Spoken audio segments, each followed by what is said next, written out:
തൃശൂരിൽ വാടകയ്ക്ക് നൽകിയ വാഹനം തിരികെ ചോദിക്കാനെത്തിയ ഉടമയെ കാറിന്റെ ബോണറ്റിന് മുകളിൽ ഇരുത്തി വാഹനം ഓടിച്ചു. പ്രാണഭയത്തോടെ കാറിന് മുകളിൽ കിടന്ന് നിലവിളിക്കുന്ന കാറുടമയുടെ ദൃശ്യങ്ങൾ പുറത്തുവന്നു.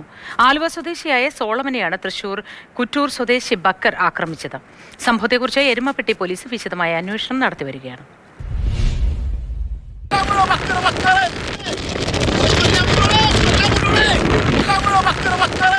തൃശൂർ എരുമപ്പെട്ടിയിലാണ് ഈ സംഭവം ഉണ്ടായിരിക്കുന്നത്. ആലുവ സ്വദേശിയായ സോളമൻ്റെ കാറ് കുറച്ച് നാളുകൾക്ക് മുൻപ് തൃശൂർ കുറ്റൂർ സ്വദേശിയായ ബക്കർ എന്ന് പറയുന്ന വ്യക്തിക്ക് വാടകയ്ക്ക് നൽകി. ബക്കർ ഈ കാർ തിരികെ നൽകിയതുമില്ല. അതേ തുടർന്ന് സോളമൻ ഈ കാർ അന്വേഷിച്ച് തൃശൂർ എരുമപ്പെട്ടിയിലേക്ക് എത്തുകയായിരുന്നു. ബക്കറിനെ എരുമപ്പെട്ടിയിൽ വെച്ച് ഇവർ തടഞ്ഞു നിർത്തുകയും ഈ വാഹനത്തിന് മുന്നിൽ നിന്ന് സംസാരിക്കുകയും ചെയ്തു. എന്നാൽ ഈ കാർ തിരികെ നൽകാൻ ബക്കർ തയ്യാറായില്ല. മാത്രമല്ല, ഈ കാറ് മുന്നോട്ടെടുത്ത് പോകാനാണ് ശ്രമിച്ചത്. ആ സമയത്ത് കാറിൻ്റെ ഉടമയായ സോളമൻ ഈ കാറിൻ്റെ മുൻപിലേക്ക് കയറി നിൽക്കുകയും ചെയ്തു. കാർ മുന്നോട്ട് പക്ഷേ എടുത്തതോടുകൂടി കാറിൻ്റെ ബോണറ്റിൽ പിടിച്ച് കിടക്കുകയാണ് ഉണ്ടായത്.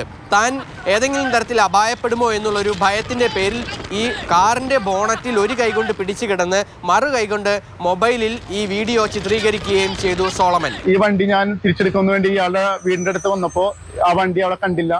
പിന്നെ റോഡിൽ വെച്ച് കണ്ടപ്പോൾ ഞാൻ തടഞ്ഞെടുക്കാൻ ശ്രമിച്ചപ്പോൾ ഇയാൾ എന്നെ ഇടിച്ചിട്ടിട്ട് ആ വണ്ടി കൂടി കടന്നു ശ്രമിച്ചപ്പോൾ ഞാൻ അതിന്റെ ബോണ്ടേക്ക് കയറി പിടിച്ചു. അങ്ങനെ ഏകദേശം ഒരു 10-15 കിലോമീറ്ററോളം തന്നെ ആള് ഓടിച്ചുകൊണ്ടിരിക്കുകയും എരുമപ്പെട്ടി എന്ന് പറഞ്ഞ ജംഗ്ഷനിൽ എത്തിയപ്പോഴത്തേക്കും അവിടുത്തെ നാട്ടുകാരെല്ലാം കൂടി വട്ടം വന്ന് തടയുകയും അതിനെ തുടർന്ന് വണ്ടി നിർത്തുകയും ചെയ്തു. എന്നെ കൊല്ലപ്പെടുത്താനാണ് ആൾ ശ്രമിച്ചിരുന്നത്. ഈ ബക്കറിനെതിരെ കേസെടുത്തിട്ടുണ്ട്. അതിനോടൊപ്പം തന്നെ ഈ ബക്കറിനെയും ഈ കാറും കസ്റ്റഡിയിൽ എടുത്തിട്ടുണ്ട്.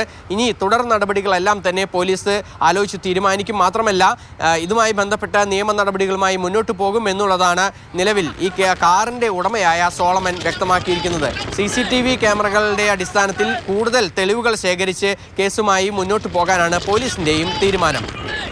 MS Lishoy, Mathrubhumi news, Thrissur.